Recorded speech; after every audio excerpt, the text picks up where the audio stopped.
welcome, welcome, welcome. We are so pleased that you have found us here tonight on The Back Room. I am your host, Hank Philip Ryan, and my co-host, Karen Dion, and I are thrilled that you are here tonight, and so many people here tonight, braving the weather and whatever, to speak with these four absolutely fantastic authors. Quickly, as I said, I'm Hank Philip Ryan, the USA Today bestselling author of now 15 novels of suspense. My brand new novel, One Wrong Word, which you can think, my brand new novel, One Wrong Word, which you can see makes a very nice book face, comes out on Tuesday, and I am so thrilled about that. It's sort of Scandal meets Suits. So I hope you will enjoy that. I'm also the investigative reporter. I'm also like losing my marbles here over this book tour thing, but you are my pals, you know this. I'm also the investigative reporter for Boston's WHDH TV, and I've won 37 Emmys for investigative reporting. So I sort of have a dual career, and that I continue to love. So we have four fantastic authors tonight. Let me introduce them to you quickly in alphabetical order. First, we have Rachel Howzell Hall. Hey, Rachel. Hank. Hi, everybody. From California, where it's windy, apparently. Yeah, windy and wet. All right, well, we'll see whether you keep your power. Yes, Rachel yes. is the best-selling New York Times and Wall Street Journal best-selling author of 16 novels, including the upcoming thriller What Fire Brings, and her first highly anticipated romantasy, The Last One. She lives in Los Angeles. I have never heard so much buzz about a book, and I have never seen such a beautiful cover in my life. Yeah, it is gorgeous, and in papers and sprayed edges and foil and emboss. It's fancy. Do you have it with you? No, it doesn't come out until July 23rd. It was supposed to come out February, but things happen, especially in the world of romantasy. So yeah. Well, we'll have to hear all about romantasy, and sprayed edges and foiled and embossed. This book is the treasure, so I cannot wait to see it in real life, and all of you will have to find it. Welcome, Rachel. Thank you for coming tonight. Our next author is Laurie R. King, and I need to tell you before I tell you about Laurie that Laurie is in California, and can you show us, the power is out at Laurie's house. The power is out. So show us how the intrepid Laurie R. King is coming to us here in the back room. I've lived in the sticks for a long time. I'm on an iPad, and this is my my hotspot and my light. And if they go out, my light is here's one light, and here's the other light. So if my screen suddenly goes dark, it's either because of the hotspot dying or the light's battery going, or because a tree has come down on the house. So, it is what it is. So you are intrepid and stalwart. I have to say, in a battle between Mother Nature and Laurie R. King, that is a fair fight. I'm a third generation Californian. We don't give way. Well, thank you. So coming to you via an iPad, 2 hotspots, 2 chargers, and 2 lanterns is Laurie R. King, the New York Times bestselling author of 30 novels and other works, including the Mary Russell Sherlock Holmes series. Laurie has won the Agatha Anthony Christie, Edgar Lambton, Macavity Wolf, and Romantic Times Career Achievement Awards, as well as having an honorary doctorate in theology and being a Baker Street irregular, which is very, very difficult to have happen. In 2022, she was named Grand Master by Mystery Writers of America. The Lanterns Dance, hold that baby up, is the 18th in the new... Sorry, the screen seems to be backwards. No, it's good. You're right. It's super mirrored, so it looks right. In the breakout rooms, you all, be sure to ask Laurie about that. I profoundly remember when I read that book. That is just amazing. Absolutely life-changing. Congratulations on some 30 years and I'm still published. Yay! And that's pretty spectacular, I gotta say. Welcome, Laurie. Thank you, and thank you for persevering. Our next author is Ritu Mukerji. Ritu Mukerji. Welcome, welcome, welcome. It says Ritu Metzger on your screen. That's right. Yeah. Right under Ritu Mukerji, was born in India and raised in the San Francisco Bay Area. She received a BA in history from Columbia University and a medical degree from Sidney Kimmel Medical College of Thomas Jefferson University in Philadelphia. She completed residency training at the University of California, Davis, and has been a practicing internist for 15 years. She lives in Marin County, California, with her husband and 3 children. And her newest book is Murder by Decrees. Congratulations. It came out October 17th. And look at that cover. It is completely gorgeous. So we have this all California panel. How's the weather where you are? Very rainy, very windy. I hope you can't hear it whistling outside the windows, but so far power is still on. So that's amazing. I mean, you could, and so you're in your husband's office, you said. yes, I am. Yes, I am. He's also a physician, so you can see the white coat hanging back there. It's kind of almost like the family business here. So yeah. That's great. That's great. Well, welcome. So the 3 people on the bottom row here, they all must may fade to black any minute now. While Jonathan comes to us from New York, thank goodness. Jonathan Santlofer, welcome, welcome, welcome. Hi. He's the author of 7 novels, including the 2021 bestseller, The Last Mona Lisa, and his most recent novel, the National and USA Today bestselling novel, The Lost Van Gogh. The USA Today bestseller. How did you feel making the list? Let's see. I was happy, Hank. So we'll start as always with our 20 questions, 20 questions-ish. And I will ask the questions in the order I see you, and they're kind of random. So who knows who's going to get what?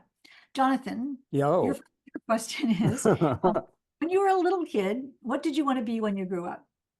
Oh, it's pathetic because I wanted to be an artist because I was not good at anything else. And I tell this to people that I was a terrible student.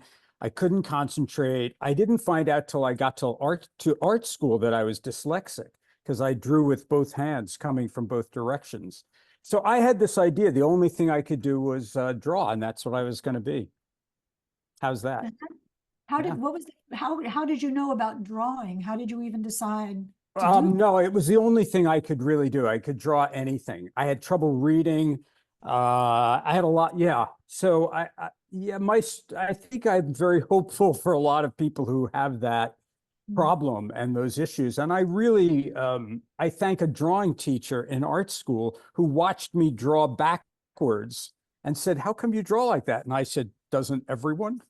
And he sent me to people at the university who, over a period of really several years, taught me how to read and rethink and, refocus. And then I ended up being a writer. How did that happen? It's crazy. That you just never know. And that is fantastic. I mean, the idea that you had that one person who was so life-changing for you, who cared about you enough and noticed you enough. Right. It's amazing. Yeah, it's wonderful. Amazing. Good story. Ritu, what was your first job? Oh, my first job. I had a few, and I can remember when I was in middle school, I got a job babysitting some girls down the street, but my favorite job was actually scooping ice cream at Baskin Robbins, if anyone remembers that. I just had a banana royale last week. Sometimes you just need it. Oh my gosh. I loved making that, and I loved the employee discount, and just everything about it was like the ideal high school job. So chocolate chip forever, but that was my first and favorite job. One of my favorite jobs. I was a Jamocha almond fudge person. I still think about Jamocha almond fudge. That is, and I worked at the Dairy Queen, so we'll have to compare notes. Yes. I can still make a twist on the top, a curl on the top, and dip cone. Yes. Ice cream, very good. Yes. Rachel, describe one thing on your desk that you love. I have a wind jar on my desk. I know, writers, we tend to get neurotic and sad when things aren't going our way. And you think, what have I accomplished in my life? And, everybody has those moments. And I was having moments like that about 2 or 3 years ago. And I saw on Pinterest or somewhere that this woman kept a mason jar, and she put winds in there. So I started this wind jar, and every time something good happened for either in my life, including my writing, I would write it on a Post-it note and put it in this jar so that I would have this reminder that, I have done something. Life does not always suck. And so at the end of the year, I take the contents and I put it in a baggie and date it and file it away. I don't even look at them anymore because I've already, proven to myself that I'm good at something. So Oh, I love that. I love I it. love that. Me too. Yeah. I Oh, love that. totally making It's me healing. You cry. guys should do it. Yeah. Yeah. It just reminds me that over my desk, I have printed out Alfred Hitchcock to Ingrid Bergman when they had a flop. They had lots of successes, and then they had a flop, and she was crying. And he said, Ingrid, it's only a movie. And I just remind myself when like the book's falling apart, you all know this, right? So I think, Ingrid, it's only a movie. Yeah. Right? I love But that. I love your wish jar. Yeah. I Yeah, love that. good. Yeah. Oh, that's just great.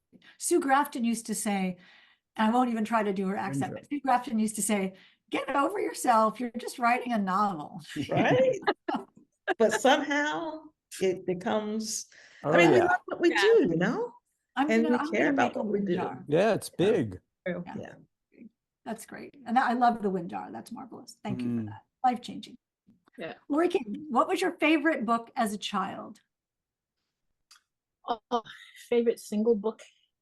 I was one of those kids who loved horses, and the fact that I never had a horse, never rode a horse until I was in college, and it terrified me. Never rode one again. But I always loved the idea of riding horses, and so I would read the Walter Farley books. And I just read them again and again and again, and they were just me. Like the Black Stallion and the Black Yeah. Stallion's filly. All and- those ones. Oh, yeah. And when I was a kid, I had, I think I was the kind of kid that now parents would have me in a psychiatrist's office. Because I had this whole setup on top of a bookshelf where I had taken the plasticine clay and I would make little horses and little people. And this was the island of, the Black Stallion. And this was, and I would just work out all these plots that obviously years before I became a writer, because I didn't become a writer until I was in my 30s, but something about having these little clay creatures that I could move around and tell tales with was deeply satisfying and rather still have them? disturbing. It's not one bit disturbing. It's wonderful. No, Obviously. it's Isn't great. that like stop motion animation Yeah. or something like that? Yeah. Oh yeah, click- right. click. Yeah. Yeah. Quickly, let's just get to our book recommendations. Jonathan, what book are you Yeah. recommending?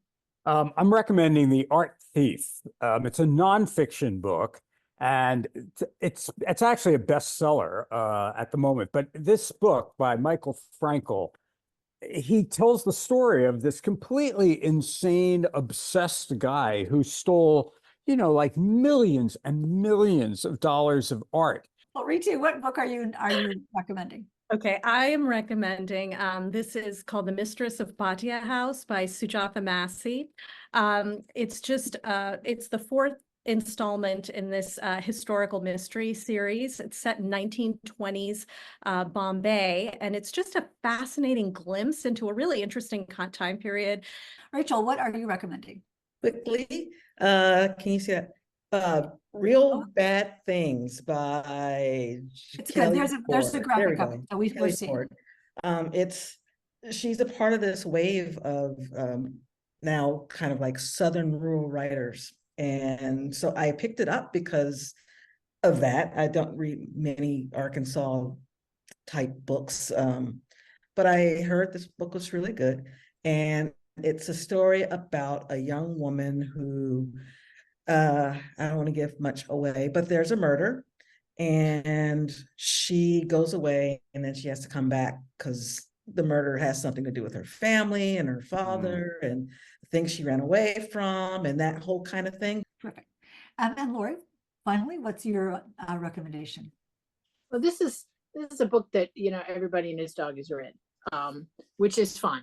I mean, the thing that I found fascinating with this particular book, he deals with the question of Alzheimer's, and you have this lovely light comic novel with these funny voices, and you have this very dark question of one of the characters has Alzheimer's and is dying.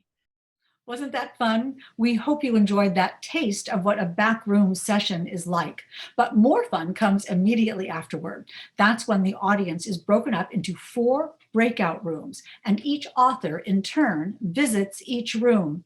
We'd love to show you what a breakout session is like, because those relaxed face-to-face conversations between best-selling authors and readers are the hallmark of backroom events.